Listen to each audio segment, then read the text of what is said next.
Manoj Bajpayee and Balaji Vittal, in conversation with Pragya Tiwari, discuss the trajectory of the cinematic Hindi villain. Manoj Bajpayee is an Indian actor who predominantly works in Hindi cinema and is often regarded as a method actor for his unconventional, versatile roles. He's worked in more than 60 films, including Pinjar, 1971 Prisoners of War, Rajneeti, Gangs of Wasseypur, among many others, and his debut in the global phenomenon series, The Family Man, won him critical acclaim. Bajpayee is the recipient of the Padma Shri Award, the National Film Awards in the Best Supporting Actor category, and the Best Actor category for films Satya, Pinjar, and Bhonsle. He's received 3 Filmfare Awards and the 2 Best Screen Awards for his performance in Satya and Aks. Bajpayee has bagged international awards in the Best Actor category at the Asia Pacific Screen Awards 2016 for the film Aligarh, and the Best Actor Award at the New York Indian Film Festival and Indian Film Festival of Melbourne for film Gali Guleiya. We welcome Manoj Bajpayee. Balaji Vittal is a second-generation Calcuttan with his roots in the city dating back to the 1950s.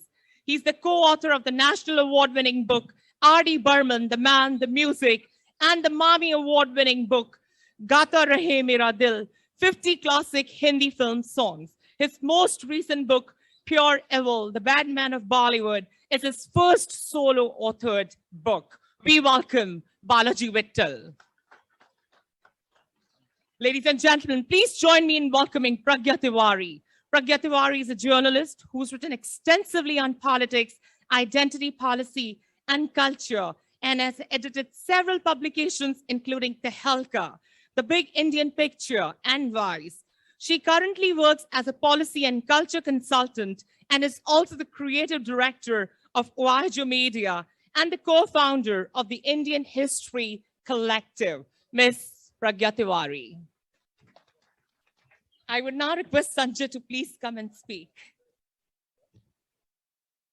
Good morning and welcome back to day 7 and the second day of the live festival. To all our viewers online, thank you for joining us in such large numbers. Do send in your questions online and we'll try and pose it during the session. I just wanted to thank Balaji and Pragya for being here, Balaji for bringing this book. And equally importantly, to just say to many of you who may not know, Manoj Bajpayee, when he first started his career in theater, one of the first things he did for 7 years is work with street children, using the arts to create a platform for them with Salam Balak Trust. Manoj and I go back for, well, I'm 32, but maybe we know each other for a little longer. And his primary interest has always been in theater. And for those of you who may have heard or seen his theatrical act in Nitua, which was one of the most seminal works that any actor has done, which is continued over the years. Please join me in welcoming dear friend, colleague, Manoj Bajpayee.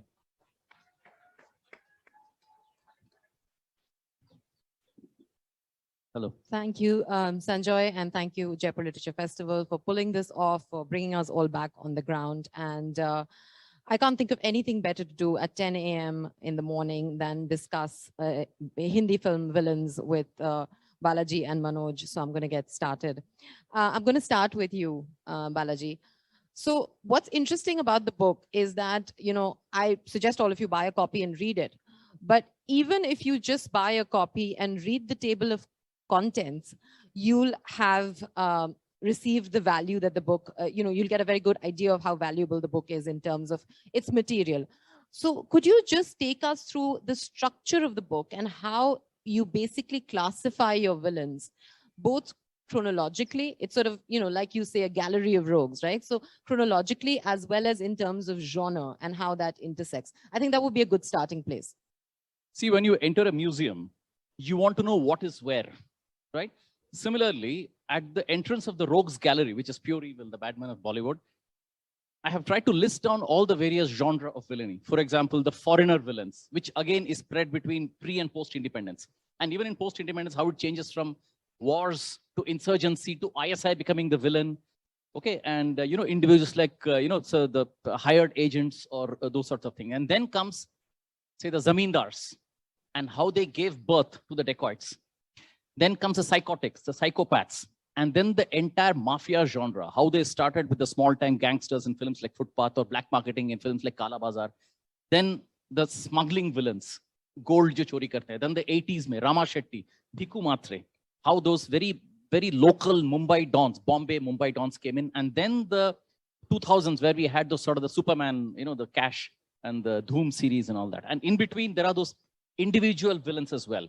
Cheating friends, cheating relatives, Sauteli Ma, Sautela Bhai, dishonest employee, or wife snatching best friends, right? Or the rapists, the child molesters.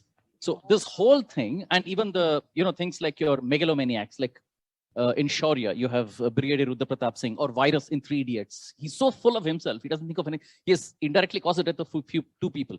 So that's what the whole table of contents tries to show in terms of what you will get in various sections of this rogue gallery. Thank you for that. Manoj, towards the end of Balaji's book, he starts talking about the portrayal of mafia, right? Now, when one thinks of the portrayal of mafia, the first thing that comes to at least my mind is Satya. At least I believe that the Hindi film industry can be divided into pre-Satya and post-Satya. Okay, that's my ardent belief. And at the heart of Satya is Bhiku Matre.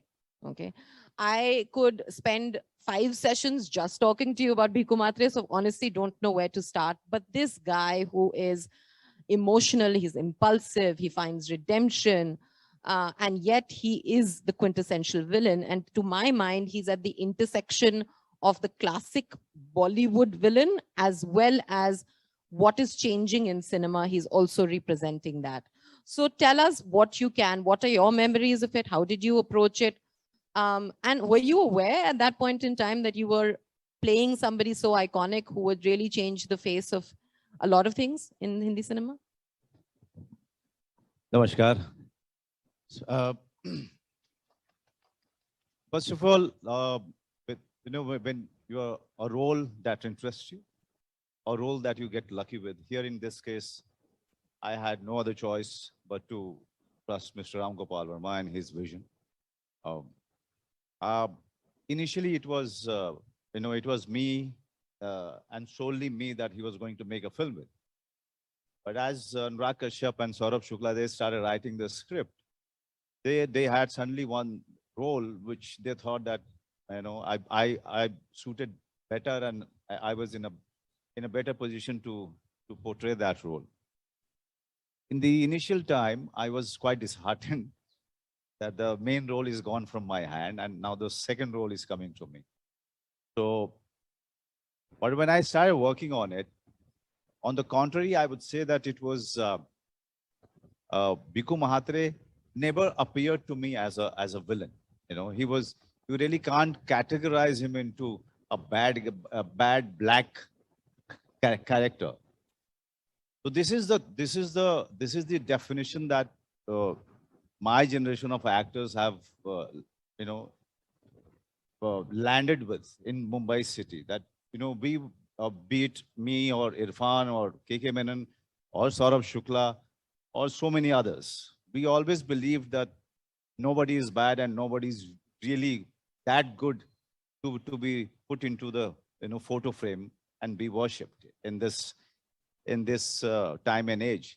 And that was the definition we were really gearing up, or we are excited to give it to the characters that we were getting to play. And Bhiku Matre has given me that chance and that opportunity to really showcase the definition of bad guys that we had when we were doing theater, and a definition that we completely believed in. So if you look at Bhiku Matre, I don't think any character can become that real. He was a great husband. He was a great friend. He was a great disciple of Bhau.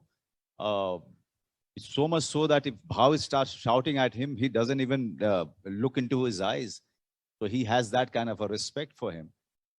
And, but at the end of the day, he is vulnerable. He is mercurial because he's very emotional. So you really can't be on the other side of Bhikkhu Mahatre. He's that dangerous. He's dangerous because he's emotional and he's vulnerable. So from the first frame, my definition was to really let the audience know that this guy is not going to survive very long. Because these are the kind of guys who are shot dead, in the first instance, because they are always, they are vulnerable. They are not thinking from here. They are thinking from their heart. And that is why Bhikkhu Mahatre needed one Satya who could guide him in a very balanced way, who was thinking from his mind, not from his heart. So they were really completing each other as a team. And that is why they always missed each other. They always stood for each other. So to answer your question, I never looked at Bhikkhu Mahatre as a villain. I think that really went to the audience. And that is why Bhikkhu Mahatre emerged as their hero, not as the bad guy, because they related with the man's emotion, his anger, his realism, his love for his wife, love for his friend, all of that. So I worked on all those aspects which were completely ignored earlier by the makers. Whenever they got a chance to portray a mafia guy. Because for me, I was coming from Bihar. I have seen street fights. I have seen gangsters. And I always thought that they are, you can't be more real than them, because they were like me, like you. But that was the most fascinating thing. That a guy who's coming inside your room and say, Namaste, you are very, very much at ease. And you say, okay, sit down, baithiye, kya piyenge, chai piyenge, khana khayenge. And then if he says, I am Daud Ibrahim, so your perception about the man will change. You will think 10 times before even asking anything. So till the time you don't know the person, he is as common as anyone sitting here.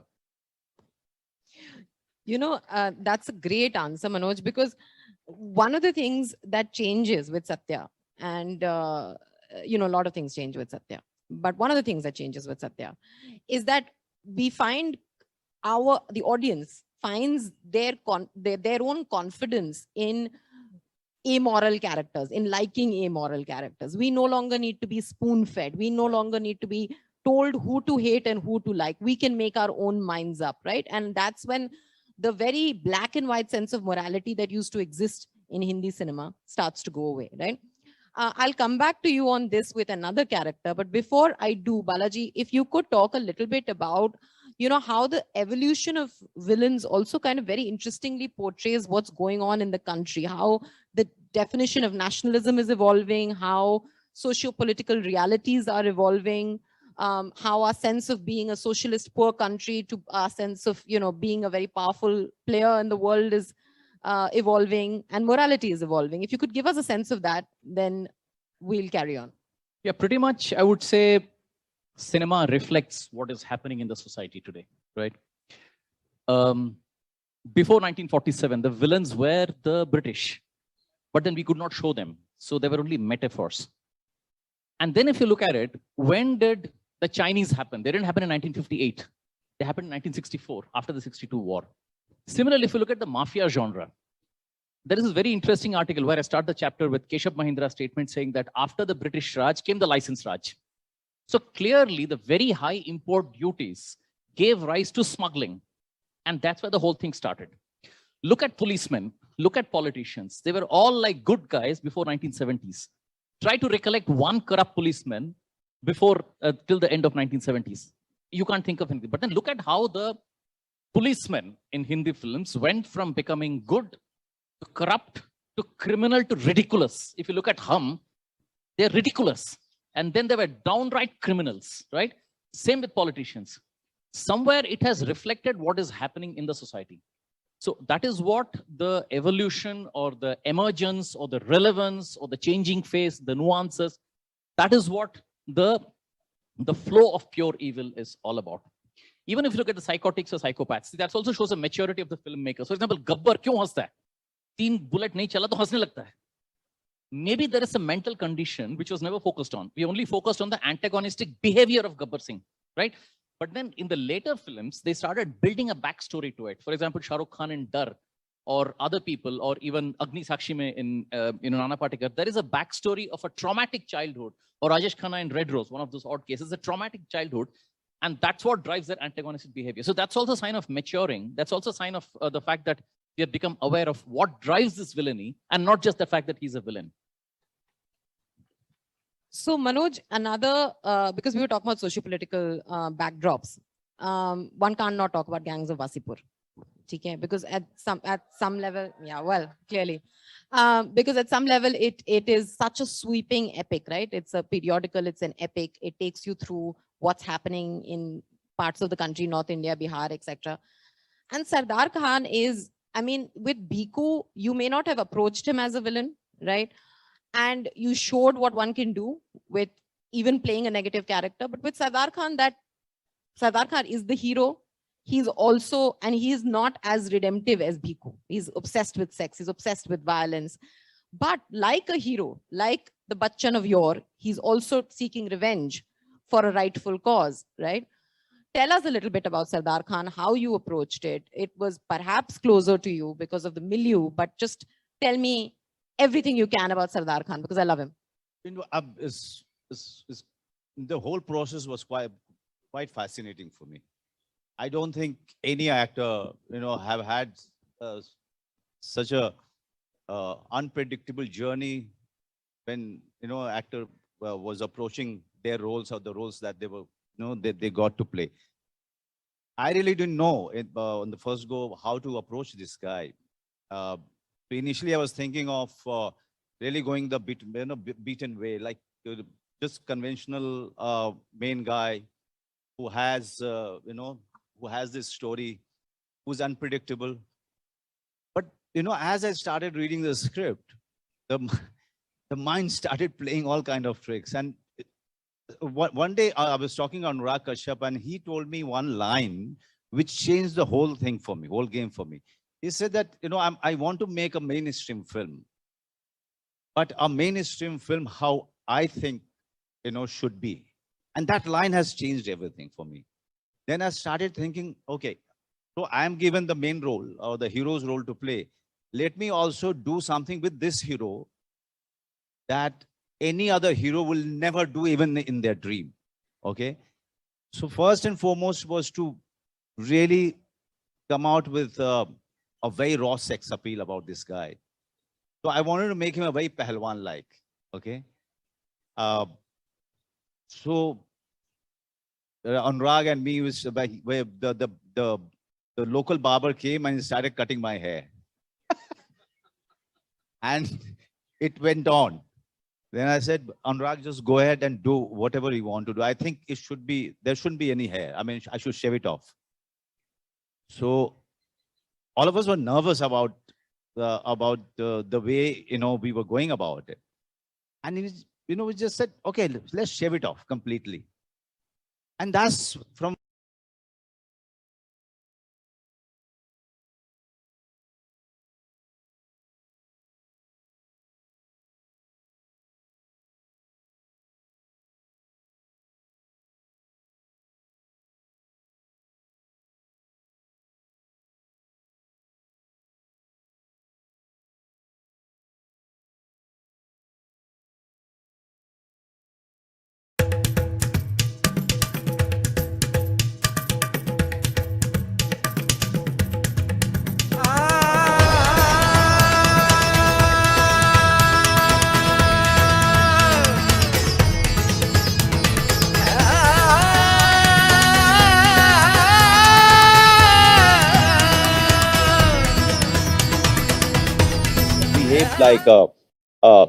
like a guy who's a local mafia, who's a coal mafia. Actually, I've showed him more of a guy who's pervert, who's not loyal to his wife, who's not loyal to his children. Rather, that becomes and in the end of the film, first part, and that's why he gets killed, because there is nobody to left with him. There is nobody left with me. Everyone is busy with their own thing. And this is the guy who crossed 60 and he's completely tattered. He doesn't know which direction he has to go. He has 2 wives. He has so many children. But there is nobody who is with him. And only for that reason, he gets killed at a petrol pump. So if you ask, the whole process of finding Sardar Khan, who actually didn't stop from the time the camera rolled. Rather, we kept on finding him. There's one very fascinating aspect about Gangs of Wasseypur Part 1, I'll tell you, that nobody talked about. None of the critics talked about, none of the audience talked about. I think that was the success of mine. And I took it as a compliment. Because after every 3 scenes, Sardar Khan, his age changes. Okay, after every 2 scenes, he's 2 years elder. He's 2 years older. Okay, after every 4 scenes, he's 2 years, 3 years older. So getting those finer nuances of that age became pertinent for me. Okay, and there was an assistant director who happened to be Anurag Kashyap's sister. It was her job to come and tell me, in this scene, Manu sir, he is now 30. In this scene, he is now 34. In this scene, he is 35. So those were the detailing that we've done when we were performing or exploring the character on the set. That's excellent, Manoj. Also, it's really interesting to me that you were given the second role in Satya and you made him the hero. And you were given the hero in Gangs of Wasseypur and you brought in all the grey shades that you possibly could. I mean, I don't think any hero in this, in the history of Hindi films or Indian films have been so bad.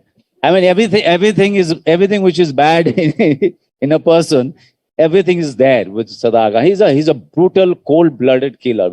So when you see the film, when he's killing like a Kasai killing a goat, with that kind of a cold-bloodedness. So that actually comes in one scene when I'm chasing this Pahalwan, and when I'm teasing him by just piercing this ice needle into him. And then when I chase him and then push him with the jeep, and after that, when I'm stabbing him, you will see the cold-bloodedness in this guy. But that is very rare in the film. It's mostly Sardar Khan is somebody who is always chasing a woman. Okay, always trying to find sex. You know, Manoj talked about the physicality of Sardar Khan. I just wanted to quickly get your perspective on how, you were talking about the maturity of filmmakers, but it's also, I was wondering if it's chicken and egg. Is it maturity of audiences or filmmakers? What comes first? Because back in the day, we were told this is the villain, right? And only certain actors could play the villain. I'll never forget that wonderful scene from Goody in which Pran is talking to, this one, Dharmen's character, and she's saying, don't talk to him because he is a villain. She's a child, and he has to say that, no, he's one of the greatest human beings on earth. But that is what it was. Pran, Prem Chopra, Amrish Puri, they were villains. They looked a certain way. They had to look a certain way. And then, of course, that starts to change, with someone like Shah Rukh Khan or Manoj playing negative characters, where they're also playing heroes in other movies. The typecasting has gone. Tell us what changes from then to where we are now. The scripts in the earlier films used to be very biased in favor of the hero. The hero had to look good and the villain had to lose, right? Talking of Pran, there was this film with Devanand and Pran where Pran Sabito was equally as handsome as Devanand. लेकिन क्या किया देवानंद प्राण को गधे पे बिठा दिया उसको बेसुरा गाना गवाया just to make sure that the hero is looking great. If you look at the later films, hero और villain को बराबरी का मौका दिया जाता है कि both of you are okay, both of you are equally capable, दोनों सक्षम हो. Now let it be a fair fight. It's an even Stevens ground level playing field. Now let's see who wins, right? And that's what I say that reflects on the maturity, because then you didn't have to dress him up like the way you dressed up Ajit Saab in Yadav Ki Barat. He's wearing, those white gloves. Tell me which villain wears white gloves, right? Or which villain is wearing a hat when sitting inside the house? I mean, why would he do that, right?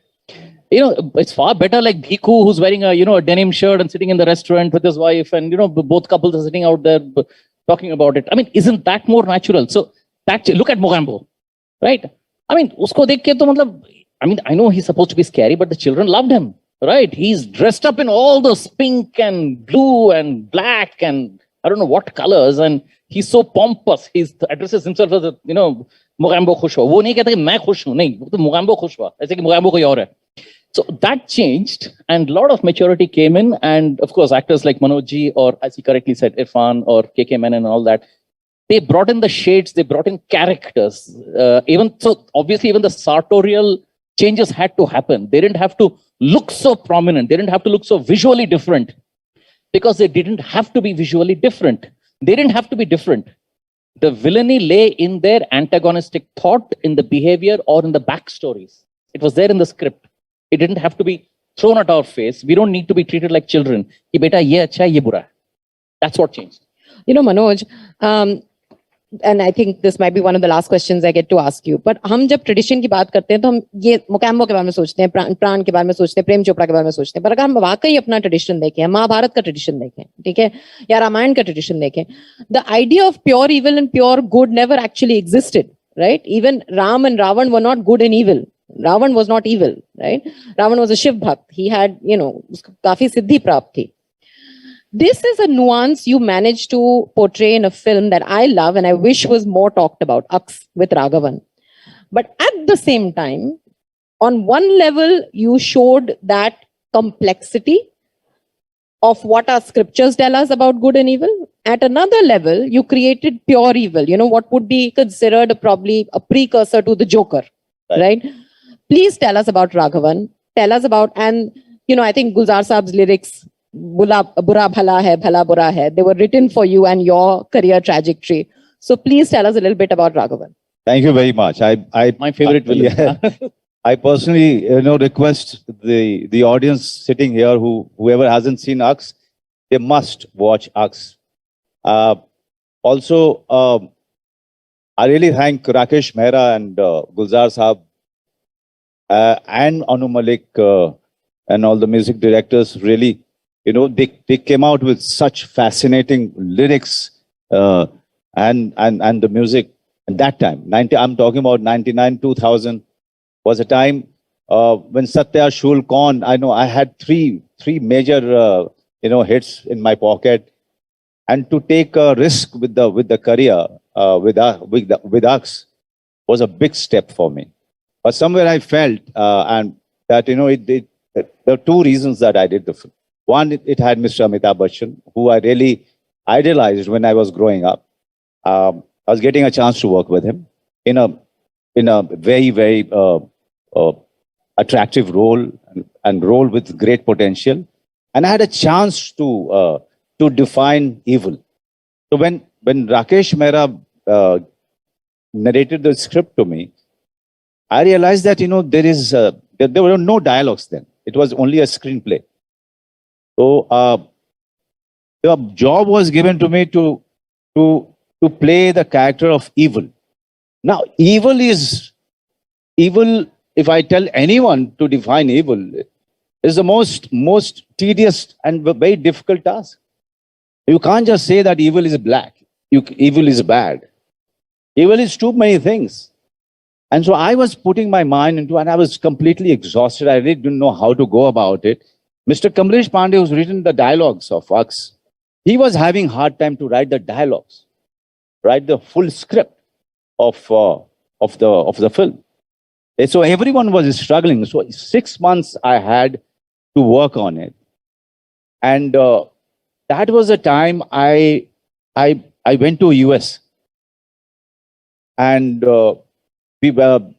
my friends, they took me this very fascinating, big, huge bar and lounge, which was dark, completely dark. And the performers were performing and people were drinking. And I was sitting there. That was the time the eureka moment happened for me. And I realized that, evil is attractive. I mean, evil is so attractive that people, knowing that they are going to waste their money, they will be getting up with hangover, And then knowing that, this place is expensive, they still come in, pay a lot of money to be in that place. Okay. And when they get out, they really don't know what's happening to them. It's only when they get up in the morning, they actually know that they are robbed of. One more night, which could be, which could be of some worth, is wasted. Okay. That was the Eureka moment happened to me. And I realized that this is the definition of Raghavan. Raghavan is a very attractive den or a gufa. Okay. You will get into this gufa with all the excitement, but you will never know whether you are going to come out or not. So that was the definition for me of the evil. Evil is attractive. Evil has swag. Evil is a good orator. Evil is handsome. Evil has everything that a girl will fall for. But is he the right person? You will only come to know once you get into the den of evil. So that was so in my characterization, you see me walking like a wave. So my walk, the whole long hair was for that. Even the costume designer, I sat with him. We wanted a certain kind of fabric that Raghavan will wear. So it is very, silky, very silky short kurta. And the only thing which was a little dangerous from the outside that one could see was his laughter, and nothing else. Everything else was fantastic about this guy. Even Navina Tandon's character tell Mr. Bachchan's character that he's a great lover. Okay, so evil is a great lover too. Good is boring, So when Mr. Bachchan's character's domestic life is very boring with Nandita Das, but when Raghavan goes inside him, suddenly he starts dancing, singing, wooing his wife all the time. So he's changing. But the whole concept was that a bad completes the good. He complements the good. And and a human being has both the things. So if you take out the bad, the good is boring. If you only keep bad, it's all dark. Then he is not a human being. Okay, so to balance a human structure, you have to have both of these elements. That was the whole concept of the film. I would really request all of those guys, and this is the first time I would say, and I take this, and many of the cinephile actually pointed it out, and I said yes. I mean, in a way, you are right that this is the first Joker that we have given to the cinema. So and this happened much before the Joker happened to Batman, but we are never given the due credit for this. Manoj, you said you idolized Mr. Amitabh Bachchan growing up. Who didn't? Everybody did. But I have to say, I remember watching that film and thinking, my God, this actor who has faced off with Mr. Bachchan and stood his own ground. I mean, what a film and what a high that must have been for your career. I can't even imagine. But what I wanted to ask you, last question from me is, you come in with films like Satya, you're changing the definition of what a hero is in Hindi film industry, who a villain is, what an actor is supposed to be like, how you're supposed to work on characters. But at the same time, I'm sure you must be drawing from actors who came before you, who were doing something very different, right? Because the times were different. Who might be some of the characters from Hindi cinema? I'm going to stick to Hindi cinema, and actors who have portrayed shades of grey that stand out in your memory. I mean, there are many. Actually, Mr. Nana Patekar, whenever I think he's one actor who is not praised enough. He's one talent who has given a position to all the theater actors or the actors, true actors, in the time when the commercial cinema was really ruling the box office or the industry. Nobody could think of anything. I mean, when you talk about Parinda, you talk about Agni Sakshi, you just spoke about it. And there are so many other films that, or Angar, okay? There's so many films that Mr. Nana Patekar has done where he has given us similar position to his characters as any other heroes, because heroes were being celebrated. And that was a problem for all of us, because anybody who is doing any other role other than the hero's role, you are actually not only treated like you were treated like a second-class citizen on the set, by the audience, on the posters, at the award functions. That was a problem for me. That something never went down well with me, and that also for that reason I never wanted to shift to Bombay, because I realized that at the most they can give me a villain's role, but in the end, it's all about heroes and celebrating heroes. And that's what Hindi films used to be. I'm so happy to be working in a time since 2.5 decades when heroes kept on changing and the stories kept on changing. Now we are working in a time where so many women-oriented films, where the scripts are being made where the women are at the center. Okay, so the time has been very quickly, it has changed very quickly in this one last decade. From Satya has shown a way, but in these 10 years, things have changed drastically. So much so that the pandemic is very bad. It has been really bad for the entire world, but it has been great for the entertainment industry. It has really changed the whole dynamics of the filmmaking, of the main characters or the secondary characters. It has really given a level playing field to everyone, to all the talent. Well, I mean, I can't think of anything better to have happened, even if it's at the cost of the pandemic. Balaji, quick words on your favorite. You've written about so many villains, top 5 villains for you, who you love and who you keep going back to. And also, I hope you will write another book on evil in women, which will be a follow-up. Yeah, there is a chapter called Mehendi Rang Layegi, Blood on Her Hands, right? This talks specifically about all the women villains. So yeah, and interspersed inside, there have been those, mafia queens, and there have been all those. So this book is not without its women characters. But if there is an audience request, definitely I'll consider writing a book on women villains. My favorite villains, बहुत मुश्किल है कहना. Gabbar is one. Bhiku Matre, Rama Shetty, Raghavan. Okay, definitely. So that's one of my. In fact, I've written extensively in the book about you, and how the dialogue was by you. Yes. Na koi marta hai, na koi marta hai. That you had sort of thought of. That conceived. That even the bracelet that Raghavan is wearing of a joker. So that I got it from, because he's somebody you can't. There's a face behind that mask, so that the whole symbol was there.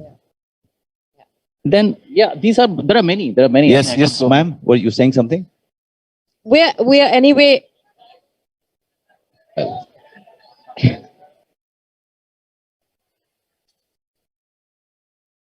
मैं प्रज्ञा को यही कह रहा था कि हम लोग जो थे कैरेक्टर्स पे इतना काम करते हैं जिसमें हम परफॉर्म कर रहे होते हैं. That is the time we can actually do so much justice to say a dialogue or to do a scene.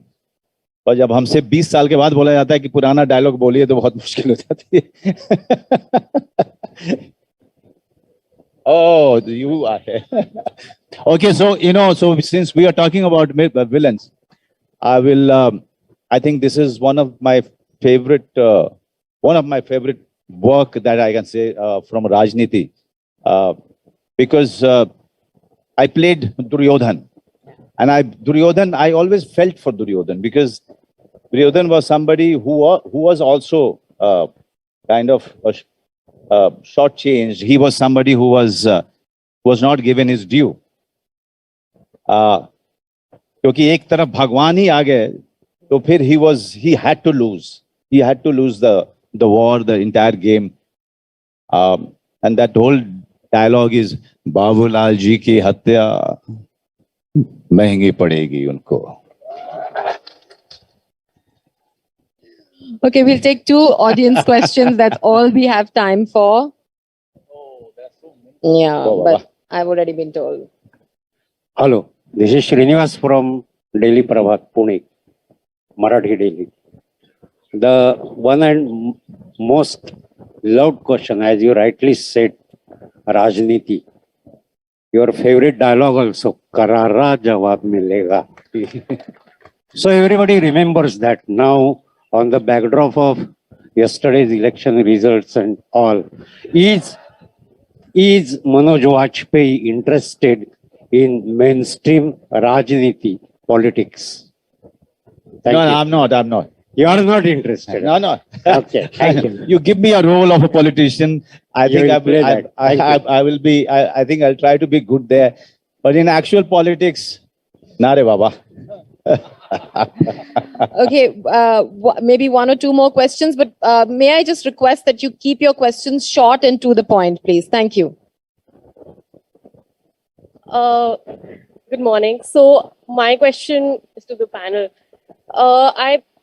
Could you speak into the mic, please? We can't hear you. Okay, sorry. So I just wanted to ask, how would you approach films which show, at least what I understand to be the entire system as a villain? So films such as Pyasa or Guide, which don't have one particular person as the villain. So would you essentially classify Ghosh in Pyasa as an essential villain, or would you actually look at the entire system in those films? I think in the entire system, this is the villain. Not necessarily is a face. The villain, in your there is an answer hidden in your question. Is the circumstances? Okay, but circumstances are also villains. I mean, if you are. If you talk about Pyasa, is the circumstances where the whole song is he's talking about the system. ये दुनिया अगर मिल भी जाए तो क्या है? Where he's talking about dunya and its ways, which is really stopping people like him or not being fair to the right people, to the people who believe in justice and fairness. I'll just add a sentence. Good question. There is a chapter on grey ensembles, right, in the book. Pyasa, Parak, Jagte Raho, Roti Kapda aur Makan, Haider, right? These are a few films which are the grey ensembles where it's the entire system and the various components that sort of orchestrate to create what they do, right? So this falls under that category. It's the entire system. Yeah. Ma'am, sorry, before we take the next question, there's a question we have from the online audience as well watching Sure. at home. So, and we'll Can someone... You know, the recent film that I was part of, Pragya, made by, I personally feel is one of the best director of our time, Abhishek Chaubey, Sonchiriya. Yeah. And, you know, Sonchiriya starts with a group of dacoits led by Man Singh, a group of dacoits who have been brutal. They are feared, but when the film starts, they are looking for redemption. It's a so you know Abhishek Chaubey has made a film about the bad guys, but those bad guys are who are on the verge of their own of giving up, or rather trying to find the meaning of their existence. I don't think anybody else has done. I don't think you can make such a film with the characters who are scared, who are feared for, who are, you know, the Chambal was known for their brutality and atrocities. But I personally feel that this is a film that needs a vast, you know, a complete research. Oh, I couldn't. That's the reason I didn't bring it up. I mean, Right. I really wish we had time to talk about Sonchiriya and even Pinjar for that matter. Right. But you know, Sanjoy, बहुत नाइंसाफी है and Gabbar's words. Yeah. But one more, My the online question. yeah, After my- ma'am, you can tell me the online question. Yeah. So we are all film buffs, and I just want to know how many movies have you seen to bring about this book? about 300. Okay. And Thank you. many of those multiple times. Oh, yeah. That Because we I had all to get the are. exact nuance of the villainy. Like Mughal Azam, we have seen at least a dozen times. For example, Mamta mein bolta hai na, I will sue you under restitution of conjugal rights. Oh, yes. And that's his villainy. Thank you. Thank you so much. So thank you to the online audience for asking this question. Since we're talking about villains and the villains of the past and present, the question is, what will be the definition of a villain in the post-pandemic hyper-digital world? What are your views on this vision? So that's the question. Well, I think good that you asked, because I have mentioned in the book, I think the next villain could be a Far East nation who creates a virus in the lab and lets it loose in the world. But then the world can't really fight it because there's so much investment that country, I'm not naming any country, please. That country has made huge billions of dollars of investment in those countries, so you can't really, apply any moratorium on that country. So दुविधा में पड़ गए कि भाई उनका virus हमारे पास है और उनका इन्वेस्टमेंट भी हमारे पास है. तो अब करें तो क्या करें? मेरे ख्याल से there is a film which actually indicates the villains of future, and that film is Don't Look Up. Okay, that is the film where you realize that all the powerful people and the capitalists are trying, but they are always looking for resources which can get them billions and billions of dollars. So even an asteroid is coming to hit the Earth, but the capitalist is only thinking of breaking the asteroid and making use of all those precious metals.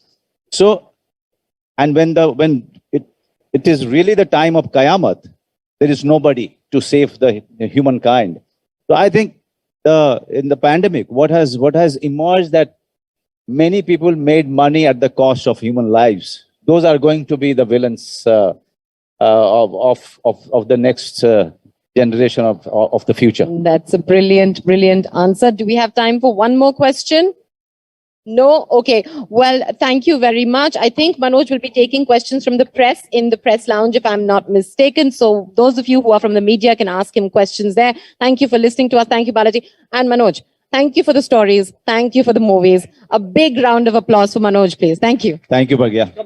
Thank you, Balaji. And just to say that Manoj broke his shoot schedule. He's in Delhi shooting for his new film. He broke his shoot schedule to come out here specially. So on behalf of the Jaipur Literature Festival, Balaji, Pragya, Manoj Bajpayee, thank you all. Manoj,